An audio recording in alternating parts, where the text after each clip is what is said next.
Indian പരിസ്ഥിതി ശാസ്ത്രത്തിന്റെ പിതാവ് എന്നറിയപ്പെടുന്നത് ആര്?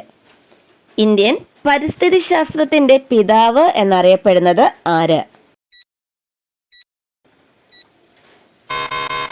Professor R Mishra, Ramdeo Mishra. Indian പരിസ്ഥിതി ശാസ്ത്രത്തിന്റെ മാതാവ്. ഇന്ത്യൻ പരിസ്ഥിതി ശാസ്ത്രത്തിന്റെ മാതാവ് ആര്? മേധ പട്കർ. മേധ പട്കർ. സംരക്ഷിത ജൈവമണ്ഡല പദവി ലഭിക്കുന്ന ഇന്ത്യയിലെ 10ാമത് ജൈവമണ്ഡലം ഏത്? സംരക്ഷിത ജൈവമണ്ഡല പദവി ലഭിക്കുന്ന ഇന്ത്യയിലെ 10ാമത് ജൈവമണ്ഡലം ഏത്? അഗസ്ത്യമല. അഗസ്ത്യമല. ഉത്തരം അഗസ്ത്യമല.